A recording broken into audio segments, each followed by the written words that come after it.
prazer estar aqui novamente conversando com vocês no canal Tempos de Renovação. Nosso segundo vídeo para o canal, e queremos começar agradecendo a contribuição de cada um de vocês que assistiram o nosso primeiro vídeo, que se inscreveram no canal. Muito obrigado, gente, de coração, porque dessa forma vocês estão contribuindo para que eu consiga levar esse projeto avante. Muito obrigado. E se você não se inscreveu, né, vá lá, se inscreva no canal, que está contribuindo, que está me ajudando, que está trabalhando junto comigo nessa ideia. Também quero começar agradecendo os meus apoiadores culturais, ao Márcio da Tornearia e ao grupo de pagode É Nisso Que Dá, meu novo apoiador. Muito obrigado pela iniciativa de vocês e podem ter certeza que são essas ideias, são essas pessoas que nos ajudam, que nos fortalecem, que nos incentivam a continuar a nossa caminhada. Semana passada eu falei que nós iríamos conversar hoje um pouquinho sobre o meu primeiro trabalho, Porto do Reencontro.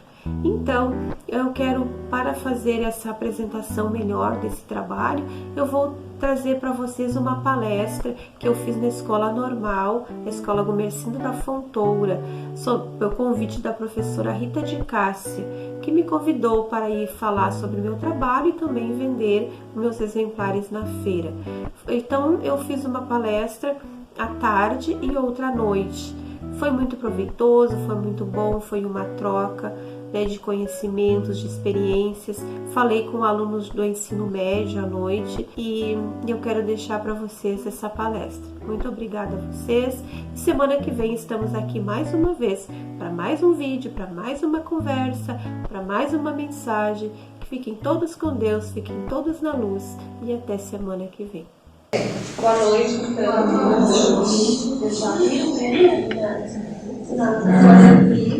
E como a professora Rita falou, é uma caminhada, né? Esse livro mesmo, eu escrevi ele, ainda eu fazia faculdade, né? Quando eu escrevi.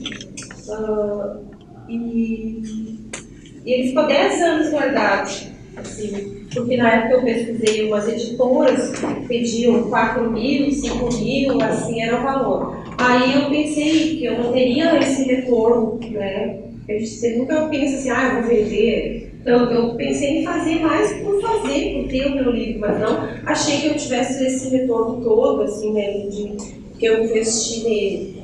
Então eu guardei esse livro.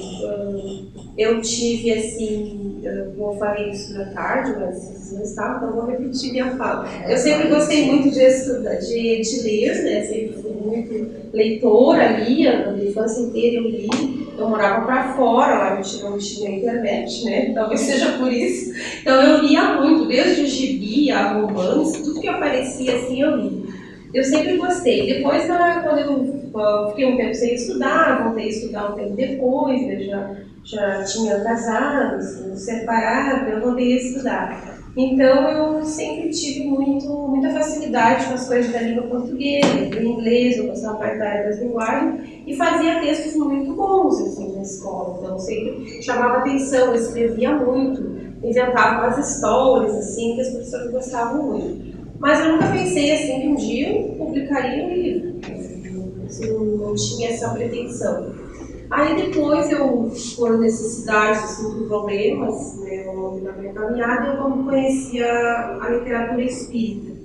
E eu gostei muito, assim, né, me apaixonei assim, pelas obras espíritas, aquela coisa assim que te conforta, né, que te acolhe nos momentos que a gente está mais fragilizado. Então eu lia muito, sempre leio até agora, mas eu não leio tanto, porque tenho uma filha pequena, né, então não me dá tempo de ler, mas sempre que eu posso eu estou lendo. E aí uma noite eu tive um sonho, que esse sonho é como se passasse assim um filme na minha mente, em poucos segundos, uma história de um casal, de uma moça, e essa história, eu vi que ela era uma história diferente dos outros sonhos comuns, assim, mas eu acordei, pensei em escrever e eu esqueci, no outro dia eu não lembrava mais. Aí repetiu, eu esqueci de novo. Aí repetiu de novo, aí na terceira vez eu conseguia fazer um resumo daquele sonho e guardei. Aí eu comecei a escrever, mas assim, toda noite eu chegava na faculdade em torno de meia hora, né, fez faculdade de cidade, sabe, né? Quase 1 da manhã e trabalhava lá na Cassiano, lá fora, 80 quilômetros, e mesmo assim eu não conseguia dormir sem escrever uma página ou duas. Então, não sabia nem para que eu estava escrevendo, mas eu estava escrevendo, porque eu tinha vontade, eu ia lá escrever. Em cima daquele pequeno resumo, fui criando mais argumentos, ideias, tudo, mas sempre em cima daquele modelo, daquela historinha piloto que ficou. E aí eu escrevi acho que uns 2 cadernos lá, tudo escrito à mão, né? Porque eu escrevo à mão, depois eu digito. E aí ficou. Aí eu comecei a digitei, aí deu assim, umas 150 páginas, e eu guardei. Eu vi que seria um livro, mas eu guardei. Porque eu não assim, como eu tive contato com algumas editoras, como eu falei, o valor era muito alto, aí eu deixei, guardei lá no pendrive, salvei e guardei. Agora, há uns 3 anos atrás, 2 anos atrás, mais ou menos, eu tive um outro sonho, tinha o mesmo jeito daquele, tive o mesmo tipo de sonho, só que outra história. Aí eu pensei, deve ser um aviso para que eu volte a investir no que eu já escrevi, porque eu nem fiz nada do que eu escrevi ainda, né? E daí depois comecei a escrever. Aí eu comecei a escrever o outro, e no outro dia eu fui para a internet, pesquisei umas editoras e mandei e-mail para umas editoras e 2 já me responderam no outro dia.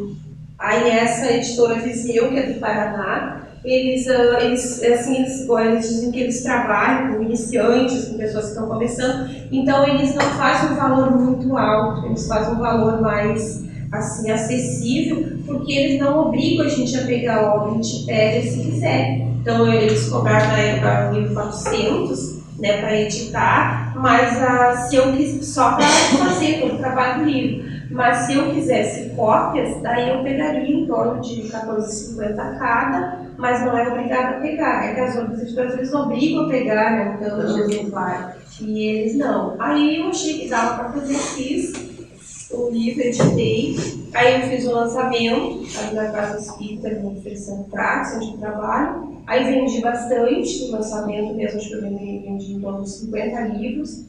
E continuei vendendo, eu vendi a primeira remessa de livros, eu peguei 100, eu vendi todos.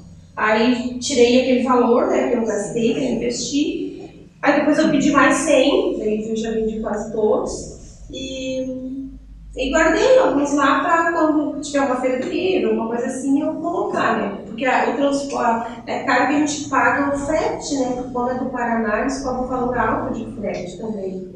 Né? E é longe, se fosse aqui em Porto Alegre, eu diria ali. Né? Agora o próximo eu vou tentar editar aqui por Porto Alegre, que é mais tempo, que é mais acessível.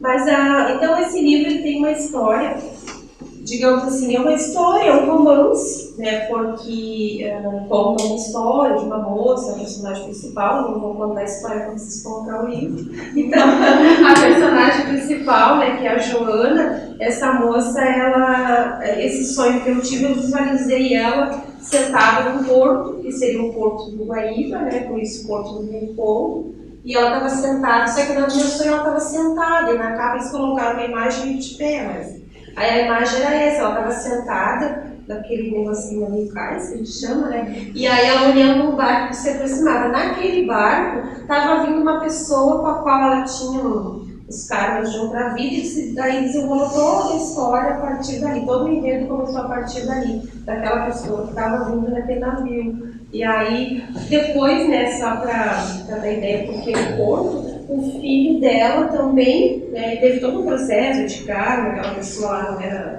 era um karma mais negativo, não seria a alma afim dela, seria uma pessoa que ia resgatar uma situação com ela. Daí teve todo um resgate, depois ele veio a morrer, ela conheceu a neta dela, né, que seria a pessoa dela, e o filho dela acabou também encontrando a pessoa da vida dele também no mesmo porto. Então foi o porto do reencontro que duas gerações encontraram aquelas almas que estavam predestinadas, segundo a gente acredita, né, na doutrina espírita, que a gente tem pessoas, né, que parecem não por acaso, né, da caminhada da gente. Então o encontro foi sempre no porto, né, que seria o porto do Guaíba. Até eu tenho uma colega que comprou, ela sempre que vai para Porto Alegre, passa ali, ela lembra do meu livro, né, que vem a ideia, assim, porque ela parece que ficou tão viva aquela história, assim, na mente dela, né. Então a gente não sabe assim, por exemplo, eu sei que eu não vejo assim, eu não enxergo alguém meditando, mas eu sei que eu estou sendo intuída enquanto eu escrevo. Porque eu estou sem ideia nenhuma para escrever. Por exemplo, eu vou pegar agora para escrever, eu não teria ideia. Mas eu pego a caneta ou vou para o computador e começo a escrever. Vai estar vindo aquelas ideias assim. Então eu sei que não é uma coisa minha. Então, com certeza é uma história real, só que não se sabe quem, né? Quem quer contar essa história, quem está passando, né? Mas em algum tempo, em algum lugar, não necessariamente seja um corpo, eles dão um local figurado, assim, né? Até para evitar que se conheça, porque é feito todo um sigilo, assim, as obras escritas que eu leio, é feito todo um sigilo em torno dos personagens, porque não é dado assim, conhecer quem foi realmente. A menos que eu queira dar uma biografia da minha vida lá, né? Aí eu vou assinar, mas geralmente não. Então, essa história ela pode ser que ela tenha acontecido com alguém, com certeza alguém queria relatar, para nos passar alguma mensagem, né, alguma lição, que tem várias citações ali no livro, que além de ser um romance, né, a gente pode ler como um romance. Eu sempre gostei muito de ler romance, e romance normal, assim, que não tinha a ver com espiritualidade.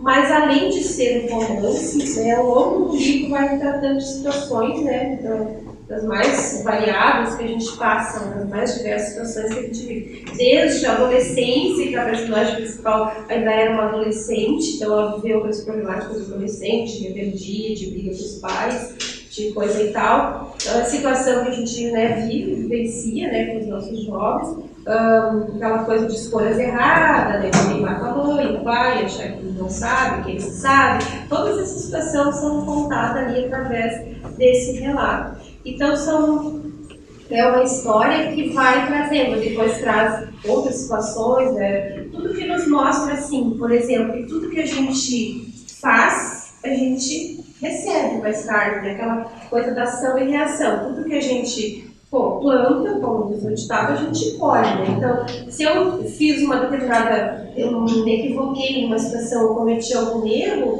é uma escolha minha, é um direito meu, é meu livre-arbítrio. Mas um dia a vida vai, né, fazer com que aquilo seja, né, sanado de alguma forma, às vezes pelo sofrimento, às vezes pelo amor, pela caridade, mas de alguma forma eu vou ter que me encontrar no meu passado, como se diz, então é um passado, meu passado, que em algum momento da minha vida eu vou encontrar com ele de volta. Principalmente com aquelas pessoas que a gente teve mais dificuldades, né?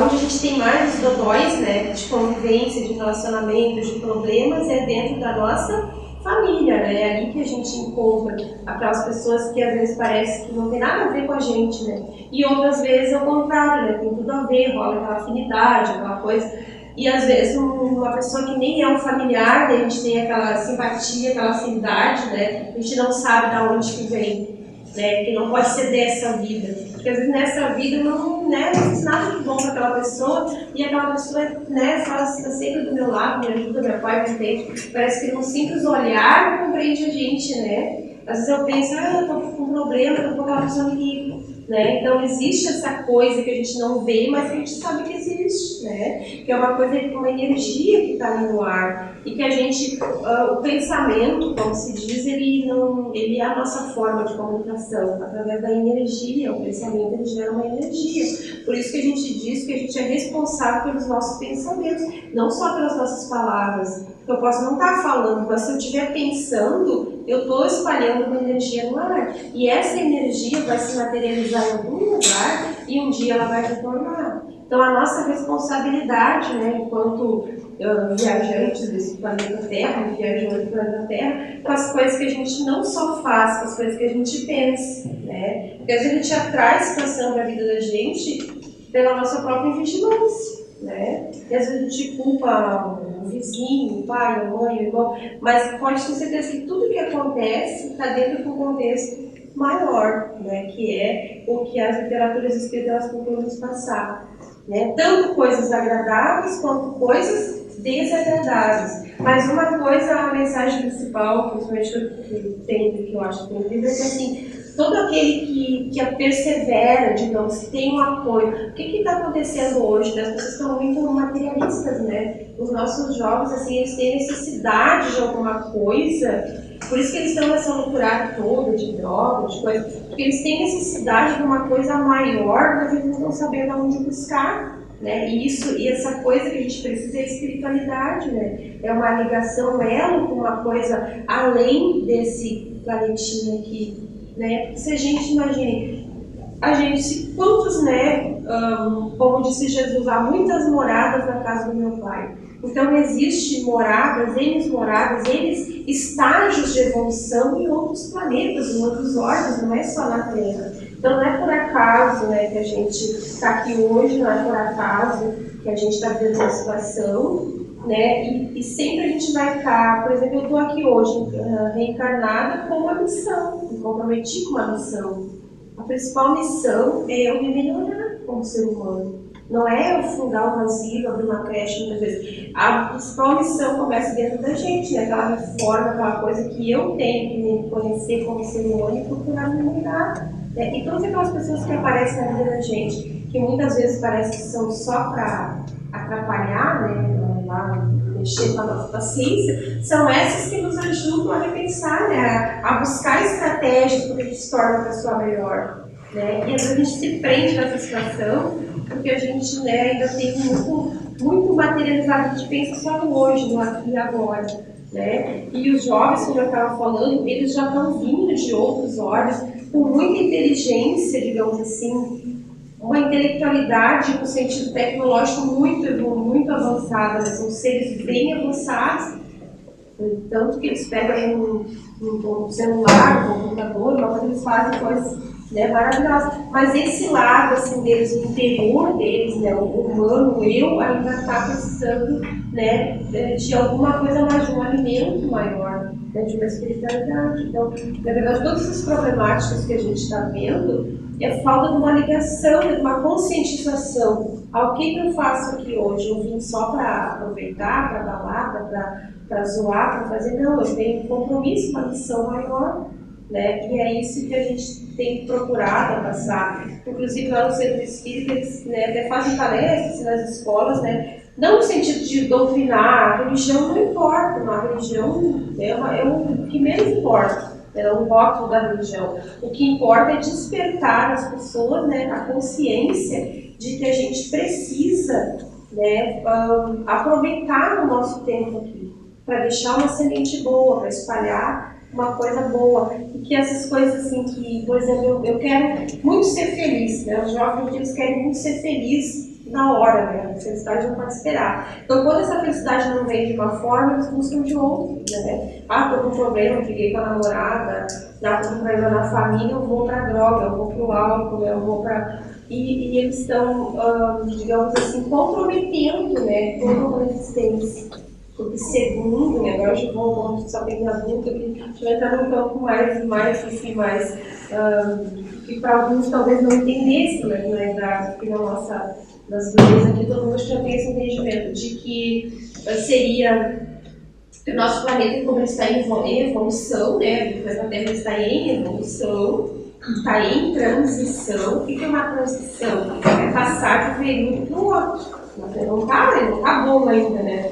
Se a gente olhar os noticiários, não está bom o nosso planeta, claro que não está. Mas ele já começou a mexer. Por exemplo, todas essas coisas horríveis que têm acontecido é resultado dessa mudança. Por exemplo, para fazer faxina na casa, tem que tirar tudo para rua e bagunçar tudo, né? Para depois limpar o lugar e botando de novo as coisas no lugar. É assim que a gente faz a faxina, né? Então, o planeta é a mesma coisa. Ele vai acontecer ainda mais coisas assim, bem negativas, mas ele está em processo de evolução. Por quê? Porque assim, gente, esses jovens que estão aí em desespero por alguma coisa, muito viciados, eles estão tendo uma última chance de reencarnar nesse planeta.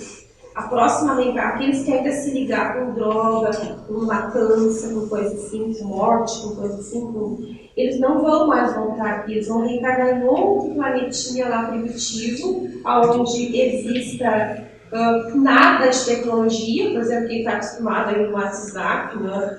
Lá se prepara que vão, nem luz elétrica tem, né? Vai começar tudo de novo, então vai ser um momento que nem a gente, quando a gente veio para a Terra, os espíritos, os capelinos, né, que começaram a geração da Terra, a Terra era um planeta, né, a gente sabe a história da Terra, né, que começou do nada. E vieram esses espíritos capelinos que foram expulsos do país deles porque eles não se comportaram moralmente e começaram a trazer ideias novas para a Terra. Então pode ser que esses jovens, nós, né, eu também posso falar com certeza, nós, a gente já tem um conhecimento intelectual, não tem um moral bem desenvolvido, mas tem intelectual. Então a gente vai ajudar nesse desenvolvimento, né? Então é uma coisa lógica, né? Tá? Só dar uma pincelada, assim, quem se interessar, pesquisem, né? Não é só nos livros, pesquisem na internet, coloquem lá para vocês verem qual seria a visão, né, do nosso estágio nesse momento na Terra.